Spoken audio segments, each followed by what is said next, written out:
রাস্তা থেকে কুড়িয়ে পাওয়া এক অদ্ভুত পাথরটি মেয়েটি মূর্তির চোখের ভেতর বসিয়ে দিল। মনে হলো যেন কোনো গোপন যন্ত্র সক্রিয় হয়ে গেছে। হঠাৎ মূর্তির মুখ থেকে একটি লম্বা কাঠি পোকা বেরিয়ে এলো। মেয়েটি যখন বিস্ময়ে হতবাক, ঠিক তখনই তার মা তাকে দ্রুত গাড়িতে উঠতে তাড়া দিলেন। গন্তব্যে পৌঁছানোর পর মেয়েটি অবাক হয়ে দেখল সেই অদ্ভুত পোকাটিও তাদের পিছু নিয়ে এসেছে। এক মহিলা তাকে নিয়ে গেল একটি ভাঙাচোরা গোলকধাঁধার সামনে। প্রবেশদ্বারের খিলানের ওপরে ঝুলছিল ভেড়ার শিংওয়ালা একটি পাথরের মূর্তি। কৌতূহলী মেয়েটি আরও ভেতরে যেতে চাইলে হঠাৎ এক দাসী তাকে থামিয়ে দিল। দাসী বলল, ভেতরে শুধু পাথর আর ধ্বংসাবশেষ ছাড়া কিছুই নেই।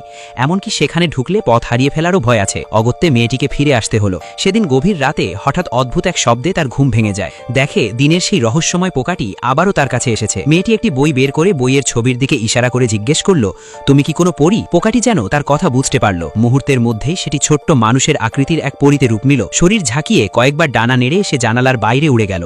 অতৃপ্ত কৌতূহলে মেয়েটিও তার পিছু নিল। পরীর পথ অনুসরণ করতে করতে সে আবার পৌঁছে গেল দিনের সেই গোলকধাঁধার সামনে। এবার সে পুরোপুরি ভুলে গেছে দাসীর সতর্কবাণী। রূপালী চাঁদের আলোয় ধীরে ধীরে সিঁড়ি বেয়ে নিচে নামতে লাগল। নিচে পৌঁছে মেয়েটি কয়েকবার ডেকে জানতে চাইল সেখানে কেউ আছে কিনা, কিন্তু চারপাশ নিস্তব্ধ, কোনো সাড়া মিলল না। ঠিক তখনই তার পেছনে হঠাৎ আবির্ভূত হলো এক ভয়ঙ্কর বৃক্ষ দেবতা, ভেড়ার মাথাওয়ালা, মাটির গন্ধ ভরা এক রহস্যময় দানব। দানবটি বুঝতে পারল মেয়েটি ভয় পেয়ে গেছে, তাই শান্ত কণ্ঠে বলল সে পাতাল রাজ্যের এক প্রাচীন রক্ষক দেবতা। একসময় সে ছিল মেয়েটির বিশ্বস্ত সেবক। মেয়েটির বাবা ছিলেন পাতাল রাজ্যের রাজা, মা ছিলেন চাঁদের দেবী, আর মেয়েটি নিজেই সেই পাতাল রাজ্যের হারিয়ে যাওয়া রাজকুমারী। তার নাম মোয়ানা। রাজকুমারী মানুষের পৃথিবীর নীল আকাশ আর সাদা মেঘের প্রতি ভীষণ আকৃষ্ট ছিল, তাই সে গোপনে পাতাল রাজ্য ছেড়ে মানুষের জগতে চলে আসে।